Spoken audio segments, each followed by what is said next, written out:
We're currently in a series in Judges, and today we'll be in Judges chapters 8 and 9. And so far in Judges, we're seeing how God has used all kinds of unexpected people. God has been nothing but faithful in the book of Judges. God has come alongside the weak and raised them up, and there's been no question about the true source of Israel's deliverance. And Gideon has been a great example of this. He was discouraged and filled with doubt. He was scared and skeptical, and he didn't see himself as a leader. But God raised him up and used him anyway. So Gideon is a hero, but he is flawed. It's been really interesting as I studied to prepare for today that some resources will try to defend and justify everything that Gideon does. And I think it's hard to do that, but maybe you can get there. Other resources, just let him have it for being just terrible on this part of the story. It is really hard to tell because his motives aren't overtly stated. He's certainly kind of in the gray, and there's some new concerning things starting to creep in. So let's take a look. We're going to start in Judges chapter 8, verse 4. Gideon came to the Jordan and crossed over, he and the 300 men who were with him. They were exhausted, yet pursuing. So you remember from last week that Gideon's army was whittled all the way down to only 300 men, and they were armed with jars, torches, trumpets, and yelling. And the Midianites panicked and fled. I don't think anybody thought this was a great military victory.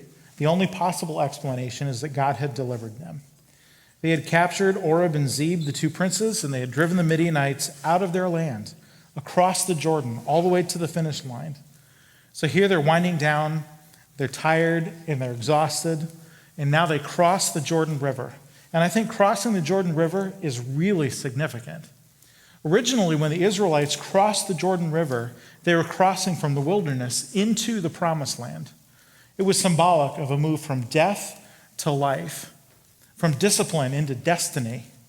It was a literal physical boundary around what God had promised to them. So they were literally stepping into the blessings of God. So here, we see him crossing out. And I think that's noteworthy. It could be symbolic of crossing a boundary, going the wrong way. Maybe it was beyond and outside the original calling. So what's driving Gideon? Well, verse 5 tells us, "So he said to the men of Succoth, 'Please give loaves of bread to the people who follow me, for they are exhausted, and I am pursuing after Zebah and Zalmunna, the kings of Midian.'" So before the goal is to deliver Israel from the Midianites, and now we see a new target. Gideon wants to take out those kings. Now, it could be, if we try to justify this, that he's just trying to fully eliminate the enemy and finish the job. But maybe he's just going for a grand prize, right? It's hard to tell. God called Gideon to deliver his people, but this seems like it might actually be something else.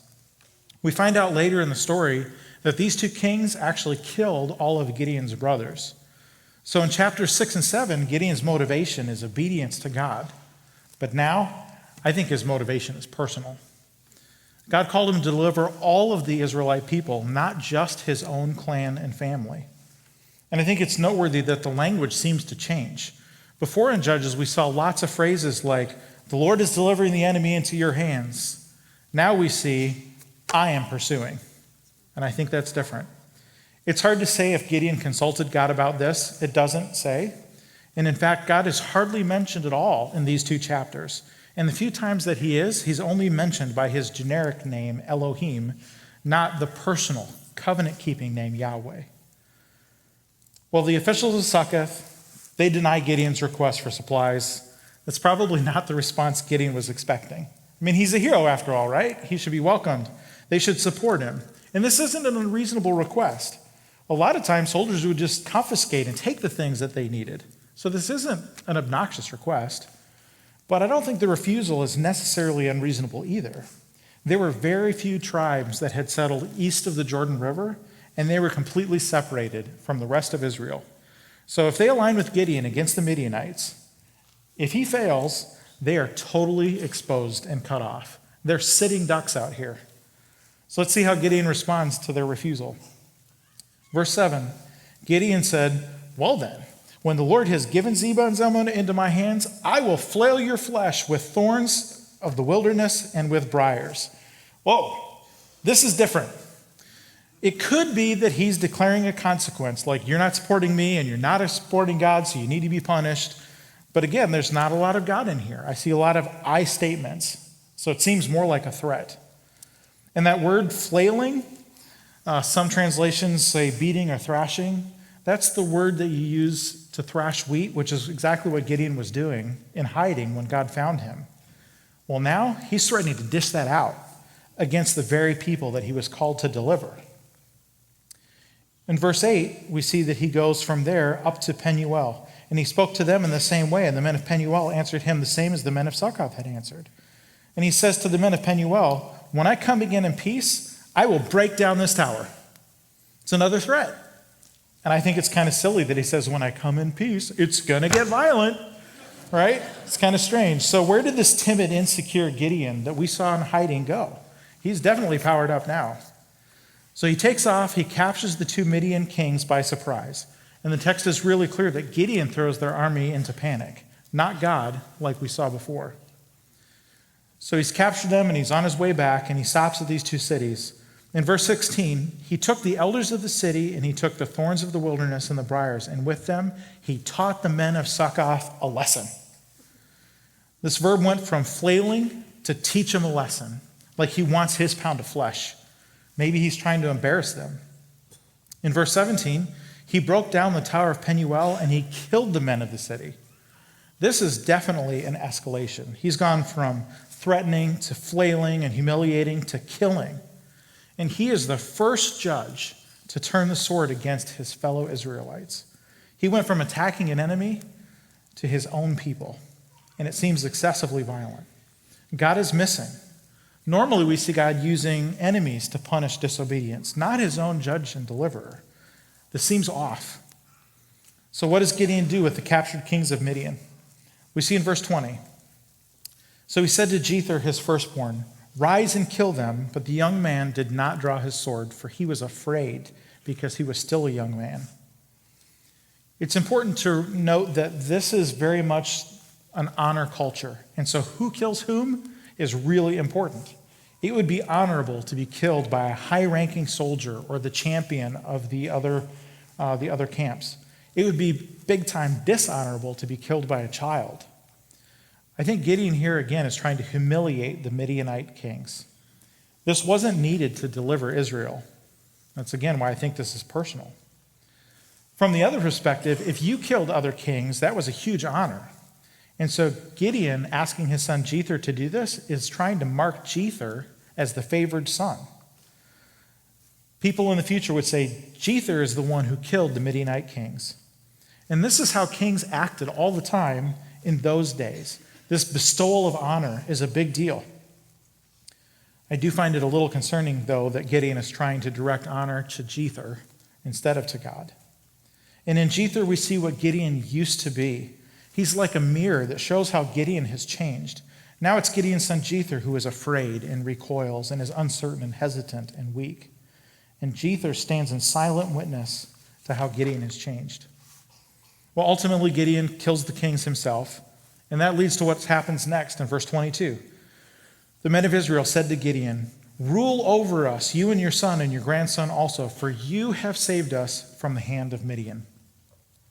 Now, it'd be pretty normal for the one who saved or delivered people to become their king. And Gideon is acting like a king in some ways. But who really saved the people? Was it Gideon? No, it was God. Really, God should be their king. So Gideon was offered the crown, but this isn't what he was called to do. There's rules around becoming king, and Gideon did not qualify. God did not find him and say, I want you to be king. He found Gideon and said, I want you to follow, to be obedient. Now, to his credit, in verse 23, Gideon said to them, I will not rule over you, and my son will not rule over you. The Lord will rule over you. So we see the people trying to give credit to Gideon instead of to God. And he does decline, but then he does something strange in verse 24. Gideon said to them, let me make a small request of you. Every one of you give me the earrings from his spoil. Now, no other judge before or after has ever received a plunder or a spoil. This is really strange. The Israelites willingly did it, and they brought him 1,700 shekels of gold. Now, I stopped at the bank. They didn't have any shekels, so I couldn't show you what they are. But how much is that? Well, 1,700 shekels would be roughly 43 to 49 pounds of gold. In today's money, that would be $1.5 million.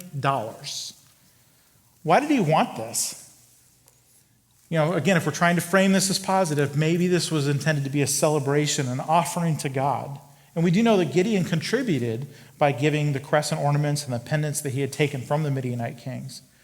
Maybe he's trying to fund his retirement or provide for his children. Maybe he wanted it to help us pay off our church debt. It's got to be what it is, right? Verse 27 tells us what he did with it. Gideon made an ephod out of it and put it in his city in Ophrah. So an ephod is a priestly garment. I tried to get one at Target. They didn't have it. But it's worn over the chest, and it's covered with precious stones and engraved with the names of the tribes of Israel. It's described in great detail in the Old Testament. And it also stored the Urim and the Thummim, which is kind of like a pair of lots or dice or coins. We don't know exactly what they look like. But these were things that were used by the high priests to help seek God's will in really high-stakes situations. Now, we do know that the Lord previously has shown Gideon some miraculous signs around the fleece. So maybe the ephod was intended to become Gideon's permanent fleece. After all, the priesthood had fallen on bad times, and maybe Gideon just wanted to seek the Lord's will. Maybe he intended this to be a representation of Jehovah God to the people. Maybe he desired to create a sanctuary. But the problem is that good motive can never compensate for bad action. And Gideon is absolutely outside of God's will here. Just like he's not qualified to be king, he is not qualified to be the priest either. And his hometown is not the correct place or the allowed place for a temple or a sanctuary. The sad part is that Gideon's sin eventually caused others to sin. Gideon had this unique opportunity to bring reformation and revival and point people to God instead of the idols they had been chasing, to celebrate the true source of their power and deliverance. But because of his actions, what happens instead? Verse 27, all of Israel whored after the ephod there, and it became a snare to Gideon and to his family. This is so sad. This is the first time that the people slide back into apostasy and idolatry during the judge's own lifetime. And Gideon himself contributed to it.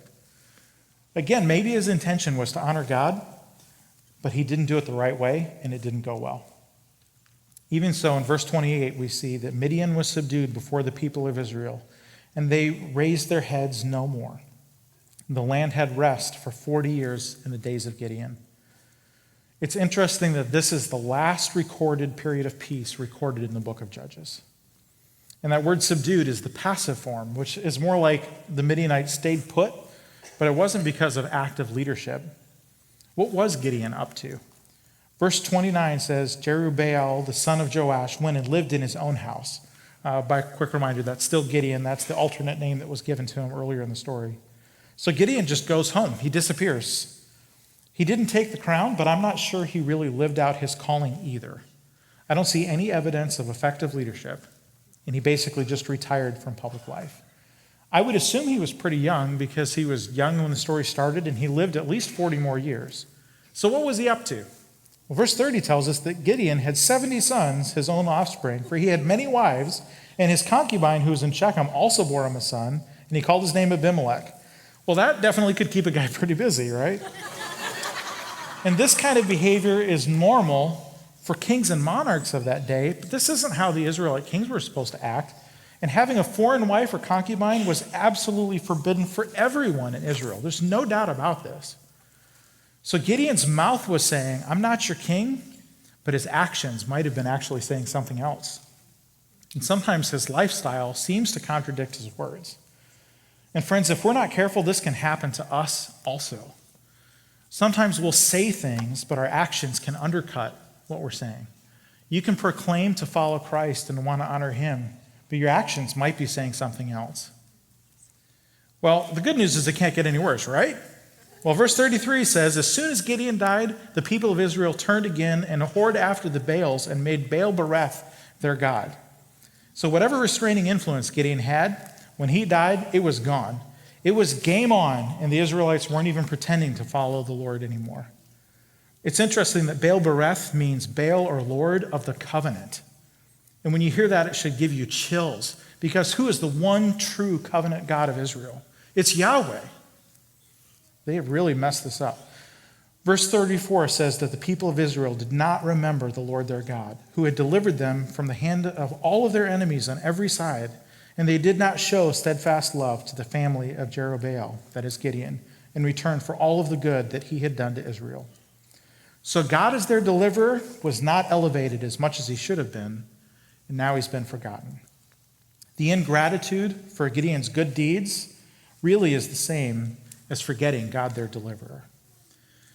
Many leaders start well, but sadly finishing well is a lot less common.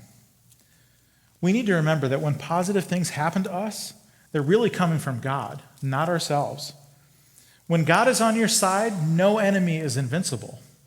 But if you're doing this on your own, you're in trouble. The biggest obstacle is not God, it's us. It's our faithlessness, our forgetfulness, our self-reliance. So often we'll cry out to God for help in desperate situations. I remember as a student having the big final exams and being like, oh Lord, help me, oh, I need help.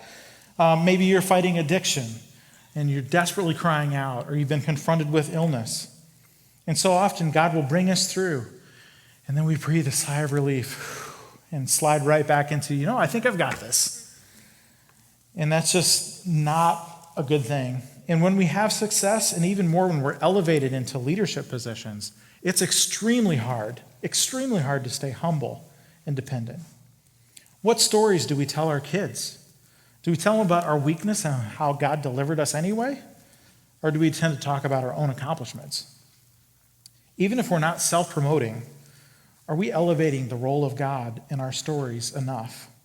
Do the people around us know what God has done for us and how he's answered our prayers? Well, I'm feeling really convicted, so we're just going to move on. All right. So remember the son from the concubine? Well, his name was Abimelech, which means my father is king. And I think that's a super confusing name, because Gideon did say, I'm not going to be your king, nor will my son, but then he gives him this name. That doesn't seem very helpful. And the children of concubines in that day were illegitimate. They weren't legally recognized, and they had zero inheritance rights. They probably were marginalized, unappreciated, and viewed as outsiders. But there is definitely a shift in the story here, because where Gideon flirted with kingship, Abimelech claims it directly. And he must have been compelling, because in the early parts of chapter 9, we see him building support, securing fundings, and hiring worthless, reckless fellows, basically his own thugs or goons. And then he goes and kills 70 of his brothers, all except the youngest one who was hiding, on a single stone. And I want you to remember that for later. This had to be an incredible scene. This is not the quiet, quick slaughter of unsuspecting victims. This is brash. It's calculated. It's public, and it's a brutal act of murder. Well, his backers must have been impressed, because they decided to take this murderous thug and say, well, let's make him the king. That seems like a good idea. God is the one who had been calling judges, but now the men of Shechem are trying to crown a king. Now, Abimelech is a bad dude, but the men of Shechem chose him. They tried to elevate him, and they absolutely have shared culpability here. Abimelech was not a legitimate king. He didn't meet the qualifications. And the men of Shechem never consulted God, and they didn't follow the rules. They just did it. It's almost like a declaration of independence from God. Well, their plan was kind of working out, except for that one snag. You remember that youngest son who got away, Jotham? Well, he reappears here. On verse 7, when it was told to Jotham, this is that Abimelech was to be king, he went and he stood on top of Mount Gerizim, and he cried aloud and said to them, listen to me, you leaders of Shechem, that God may listen to you. It takes a lot of courage to stand up against the crowd, especially if the crowd wants to kill you. And this is, again, not who you'd expect in the story. This is the youngest, the weakest. He probably couldn't even enter Shechem. So he's just shouting at them from the side of the mountain. Now, I want to show you a picture of Shechem, because there's a couple of really cool things here. Shechem was an incredibly important city and was right in the Israelite heartland. And the city itself had kind of a natural amphitheater shape to it. So the city is tucked in this small valley right between these two mountains. And it has tons of historical significance. Some examples in Genesis 12, Abraham first builds an altar to God here when God promises to Abraham, to your offspring, I'll give this land. Later, Joshua called all the tribes together here in Shechem, and they had a great covenant renewal before they finally settled in the promised land. And there's a lot of other examples as well. Now, it's common to see that on the one side you have Mount Gerizim, the mountain of blessing, and on Mount Ebal, the other side, the mountain of curses. Let me kind of paint a picture of what's going on here. These mountains are a reflection of God's arrangement with Israel. Sometimes it's called the retribution principle. So on the one hand, God is saying, if you obey me, I will bless you. This is going to happen, this is going to happen, this is going to happen, and so on. On the other hand, if you disobey me, this will happen, and this will happen, and this will happen. And the purpose of those warnings was to help people see they're off track and hopefully turn back to God and enter back into his blessing. So Jotham, who's protected by God's grace, is declaring a message from Mount Gerizim, the mountain of blessing, and I think it's really significant. We see God starting to re-enter the picture here. Even Jotham's name is interesting. It's a combination of the short form of the divine name Yahweh and the short form of the word tamim, which means integrity, good faith, trustworthy. So Jotham's name literally means Yahweh is perfect, blameless, honest, and has integrity. And tamim is another key word that appears in the story he's about to tell them. So here we see Jotham deliver the only warning against Abimelech and the wicked men of Shechem. And he's warning them with truth and with integrity. And when Jotham calls the people to listen to him, he's really wanting them to listen to him so that God will listen to them. Again, he's saying, obey God and you'll be blessed. So Mount Gerizim, the mountain of blessing, is where this comes from. I think he's motivated by the well-being of the citizens of Shechem. He's not pursuing self-interest. This is the exact opposite of what we're seeing with Abimelech. He's hoping that they'll return to God and receive blessing. So let's read the story that he tells. It starts in chapter 9, verse 8. The trees once went out to anoint a king over them, and they said to the olive tree, reign over us. But the olive tree said to them, shall I leave my abundance by which gods and men are honored and go hold sway over the trees? Then the tree said to the fig tree, you come reign over us. But the fig tree said to them, shall I leave my sweetness and my good fruit and go hold sway over the trees? Then the tree said to the vine, you come and reign over us.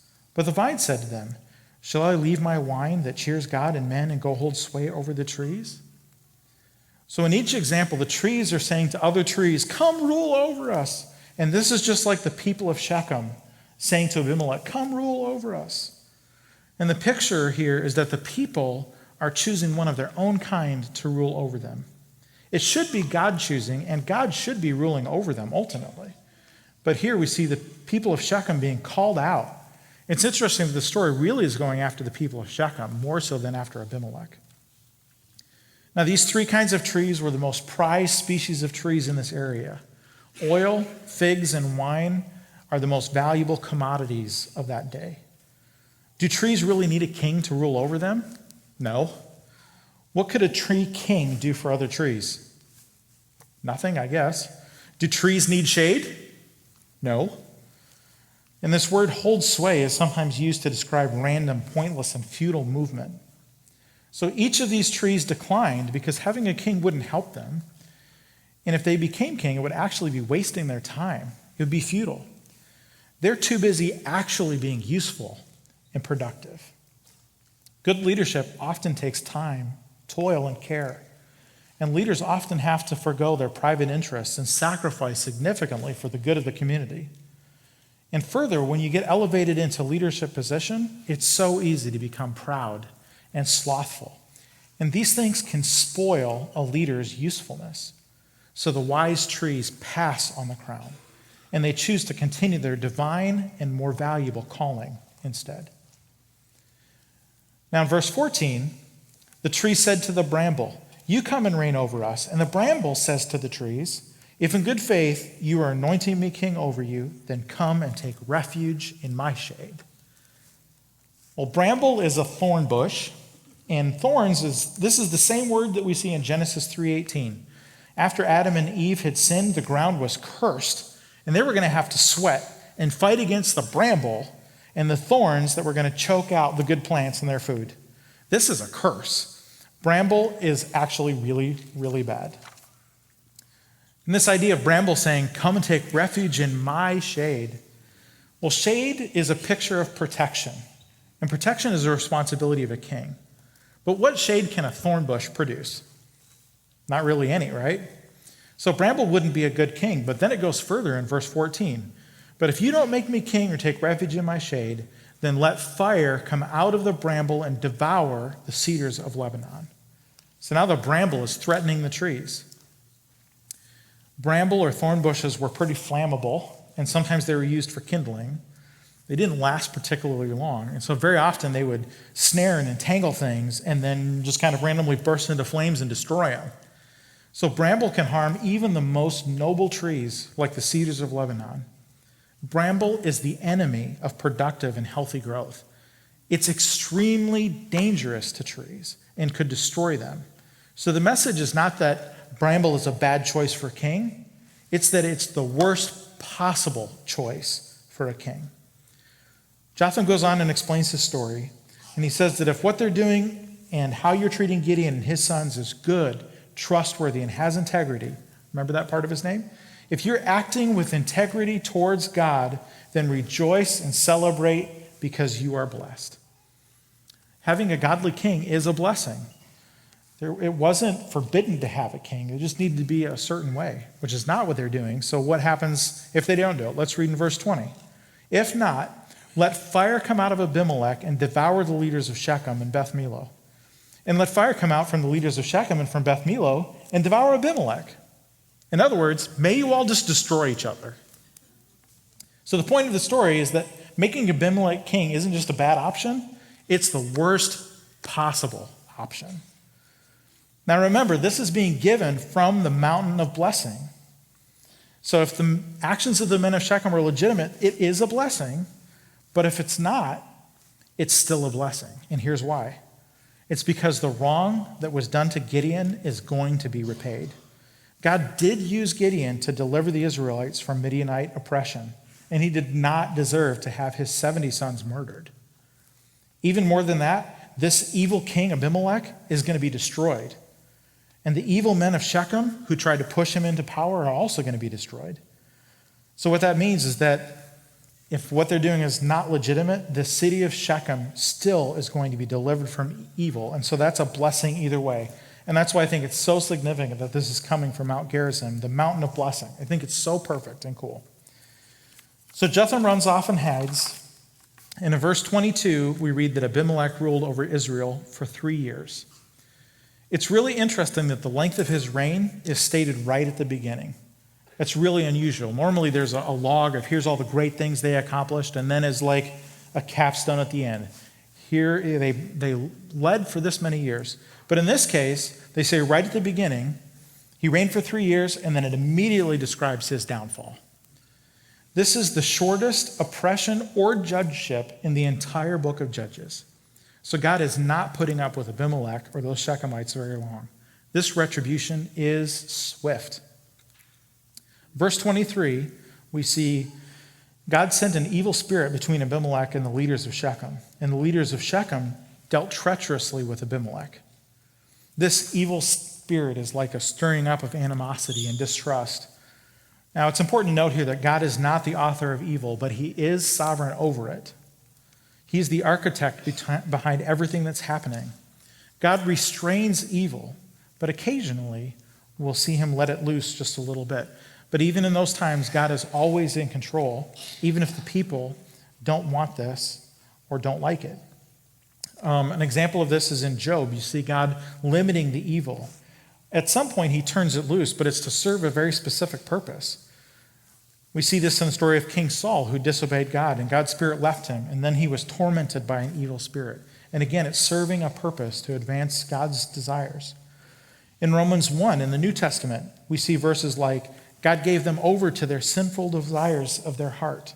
Again, still serving a purpose. So in this story, we see the same thing. It's the lessening of God's restraint of evil in order to accomplish his purpose. This time, God's not sending a new judge. He's intervening directly. In the rest of this chapter, we see things just coming off the rails. There's betrayals and ambushes on all sides. There's uprisings, there's killing, and things are just spiraling into chaos. There's violence and evil continuing to escalate. And through all of this, Abimelech is desperately still trying to rule. In verse 45, Abimelech fought against the city of Shechem all that day, and he captured the city, and he killed the people who were in it. And he razed the city and sowed it with salt. So Shechem is torn down, and the people are killed. It's destroyed. And the sowing with salt, or the spreading of salt, would have ruined the ground. Nothing is going to grow. And salt in the Old Testament, when it's referencing land, is associated with barrenness and perpetual ruin. Really, the inability to support human habitation. So, in other words, Abimelech is symbolically consigning Shechem to permanent desolation and curse. This level of spitefulness is unparalleled in the Old Testament. We know that Shechem wasn't rebuilt for almost 2 centuries, finally being rebuilt in 1 Kings chapter 12. There's some really interesting archaeological discoveries around this as well that confirm it. It's ironic to me that when Abimelech started, he was trying to woo the people of Shechem and try to raise support in the city, and now he just wipes them out. There is no shade or protection here. Abimelech really has become that treacherous bramble king. Now, there's a further escalation in the literal fulfillment from the story of the trees. Abimelech goes and he attacks the Tower of Shechem. And this tower probably was just outside the city, and the leaders of Shechem probably had retreated there. And so Abimelech chops down some wood and tells his followers to do the same. Verse 49, every one of the people cut down his bundle and followed Abimelech and put it against the stronghold. And they set the stronghold on fire over them, so that all the people of the Tower of Shechem also died, about 1,000 men and women. So Shechem has been decimated, and the leaders have been consumed by fire, just like Jotham said would happen. Well, Abimelech's on a roll now, and his appetite for destruction is not satiated, and it's not really clear why, but he decides to go on to the nearby city of Thebez. In verse 51, there was a strong tower within that city, and all the men and women and all the leaders of the city fled into it and shut themselves in. And they went up onto the roof of the tower. And Abimelech came near to the tower and fought against it and drew near to the door of the tower to burn it with fire. So maybe this tower had a wooden door. Whether it did or not, a door is definitely a point of weakness.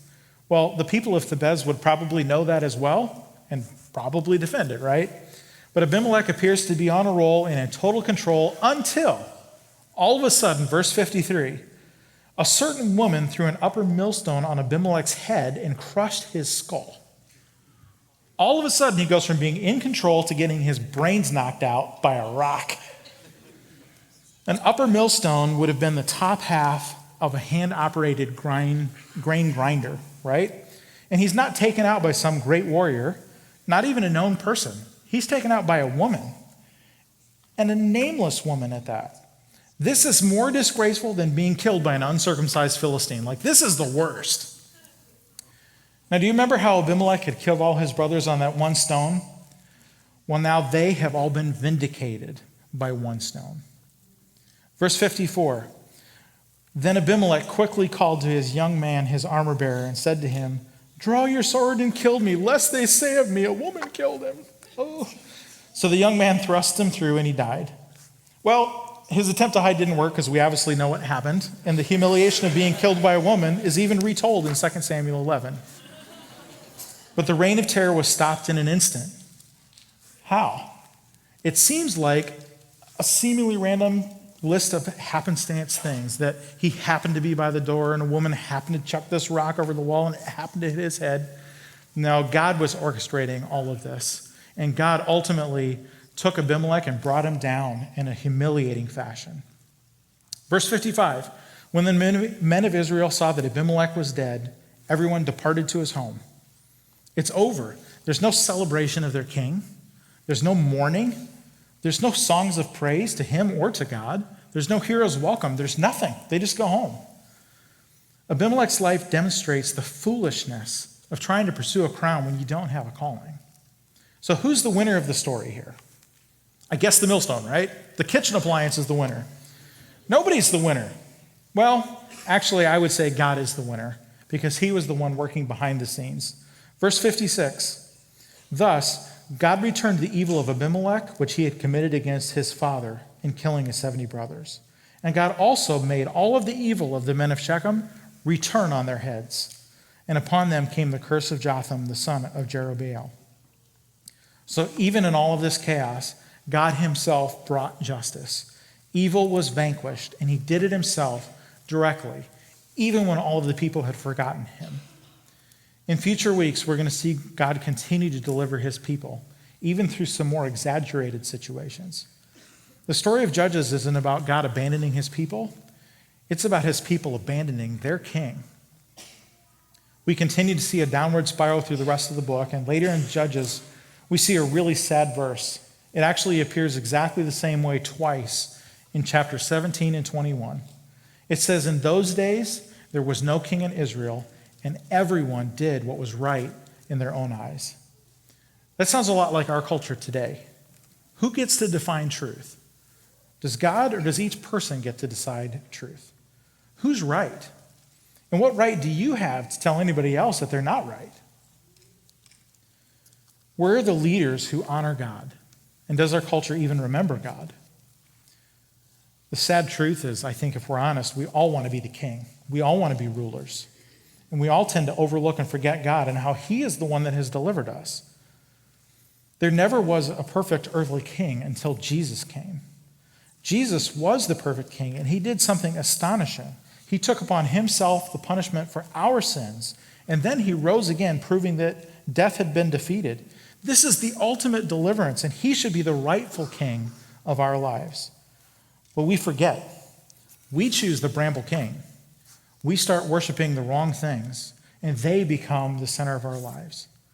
I love how Andrew has said that we're worship machines. We're just like designed to worship, and the only question is, what are we going to worship? Are you going to worship God or money, success, status, reputation, relationships, or a sports team? Too often we're like Gideon. We can start off on the right path, but then compromise and get off track. Sometimes we're like Abimelech, where we want to rise to power, and then ultimately leads to chaos and destruction. But the good news is there's another path. And I want to return to Shechem. Remember that really important city that was at the heart of our story? Well, about 225 years before this story took place, we see Joshua. He's leading the Israelites into the promised land, and they had defeated and driven out all of their enemies in the land that God had promised to them. But before they entered and settled, Joshua called all of the tribes together at Shechem, at this very spot, and does a great covenant renewal. And I think this is a great challenge for us even today. Let's read together in Joshua 24. Now therefore, fear the Lord and serve him in sincerity and in faithfulness. Put away the gods that your fathers served beyond the river and in Egypt, and serve the Lord. If it's evil in your eyes to serve the Lord, then choose this day who you will serve, whether the gods your fathers served in the region beyond the river or the gods of the Amorite in whose land you dwell. But as for me and for my house, we will serve the Lord. So now I ask you, who will you serve? I love how we teach our kids this great phrase, do you want to choose me first in my way or God first in God's way? That's so clear. If you're trying to be the king and rule, chaos and destruction awaits us. But if we humbly go to God, he will forgive us and he will raise us up just like we've seen him do all through the book of Judges. Well, at this point, I want to transition straight into communion because it seems so appropriate. Let's take a few moments to reflect and think about our own lives and decisions. Think about the stories that we're telling, how we're living, where we might be letting things slip. Let's confess those places where we're trying to rule and we're not following God as our leader.